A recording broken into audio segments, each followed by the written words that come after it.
Assalamualaikum warahmatullahi wabarakatuh. Kembali lagi di channel YouTube saya, Salma Official. Jadi pada kesempatan kali ini saya akan menjelaskan tentang materi desain grafis. Sebelum kita ke materi, alangkah baiknya kita perkenalkan diri dulu. Perkenalkan, nama saya Salma Rizka Paujiah. Saya dari Prodi Manajemen Pemasaran dan saat ini saya sedang berkuliah di Politeknik LP3I Tasikmalaya.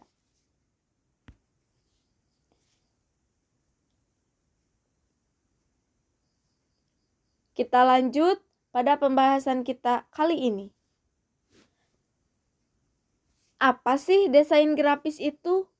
Menurut istilah, desain artinya pemikiran atau ide, sedangkan grafis artinya goresan. Jadi, secara singkatnya, desain grafis itu bentuk komunikasi visual yang melalui gambar.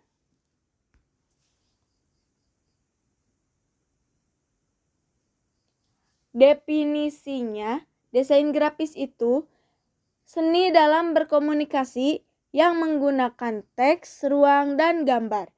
Bidang ini merupakan bagian dari komunikasi visual. Ilmu desain grafis itu mencakup seni visual, tipografi, tata letak, dan desain interaksi.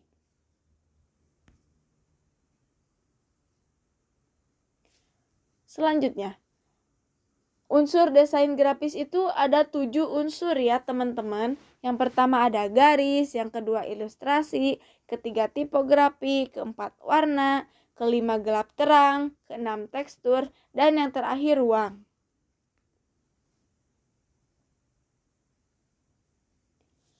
Prinsip desain grafis ada 5 ya teman-teman. Yang pertama kesatuan, kedua keseimbangan, yang ketiga proposal, yang keempat irama, dan yang kelima dominasi.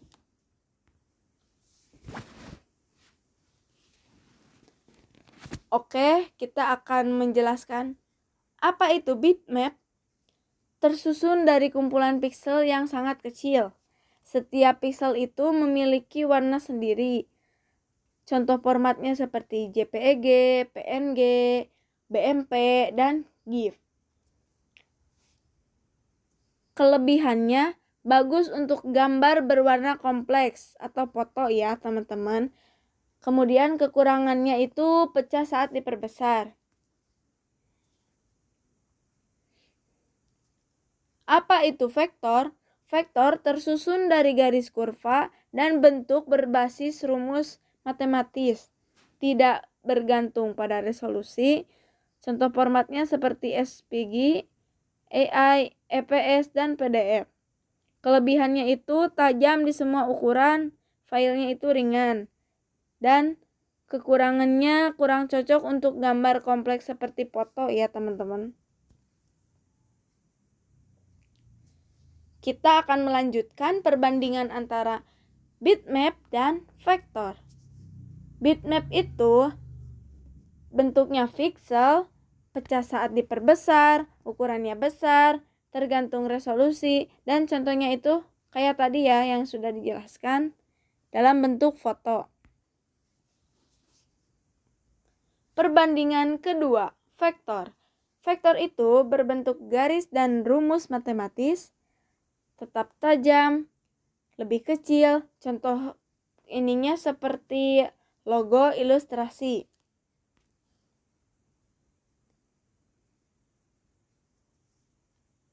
Materi terakhir kita akan membahas materi Adobe Photoshop. Apa sih teman-teman Adobe Photoshop itu? Kalian pasti sudah tidak asing dengan Adobe Photoshop ya teman-teman. Nah, Adobe Photoshop ini merupakan format yang mampu menyimpan informasi layer dan apa channel yang terdapat pada sebuah gambar, sehingga suatu saat dapat dibuka dan diedit kembali. Juga mampu menyimpan gambar dalam beberapa mode warna yang disediakan Photoshop.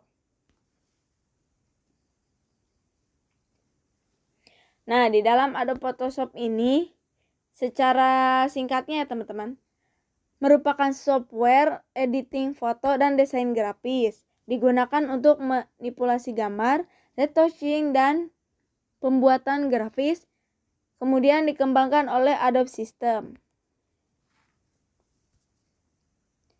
Fungsi utamanya nih dari Photoshop itu kayak yang tadi, editing dan manipulasi foto, membuat desain grafis seperti poster, banner, brosur, dan lain sebagainya.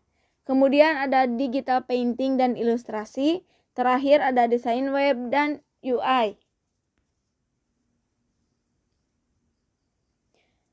Tools utama Photoshop, kalian harus tahu nih tools-tools yang ada pada Photoshop. Nah, alat-alatnya itu yang ada di Photoshop ada Move Tool yang berfungsi untuk memindahkan objek. Yang kedua, Mark Q Tool, seleksi berbentuk kotak atau lingkaran. Kemudian ada Lasso Tool, seleksi bebas. Brush Tool, melukis di kanvas. Eraser Tool, menghapus bagian gambar. Dan yang terakhir, Text Tool, menambahkan teks.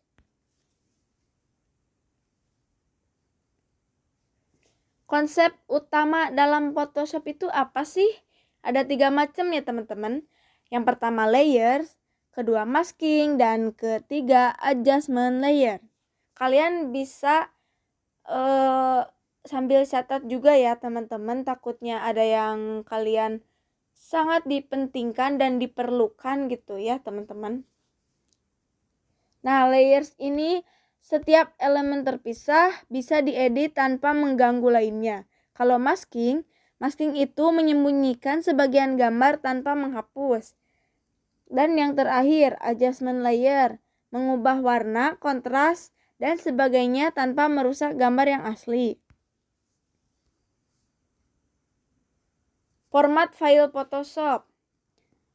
Nah, formatnya itu ada PSD, format asli Photoshop yang menyimpan layers.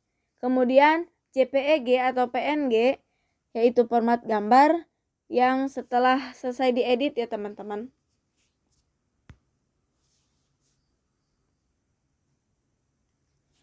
Oke, ini saya akan kasih tips belajar di aplikasi Adobe Photoshop ini ya teman-teman. Kita itu sebelum belajar dari Photoshop itu kita harus tahu dulu tips-tipsnya ya. Nih, saya kasih tipsnya nih. Yang pertama, mulai dari memahami tools dasar. Nah, jadi kita itu harus paham dulu tools atau alat-alat dasar yang ada di Photoshop. Yang kedua, praktek langsung edit foto sederhana. Nah, kalian coba mulai belajar praktekkan cara mengedit di Adobe Photoshop. Ya, seperti edit foto kalian gitu ya. Kemudian, ikuti tutorial online untuk memperdalam skill. Nah, kalian juga bisa lihat tutorial-tutorial belajar Adobe Photoshop. Kalian juga pasti pernah gitu kan dikasih tutorial. Nah, tutorialnya itu bisa dari YouTube dan lain sebagainya.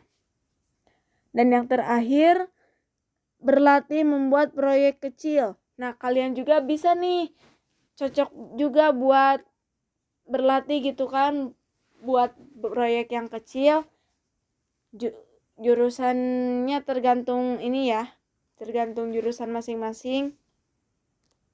Nah, itu aja tipsnya ya teman-teman. Ada 4 tips yang menurut saya sendiri sih.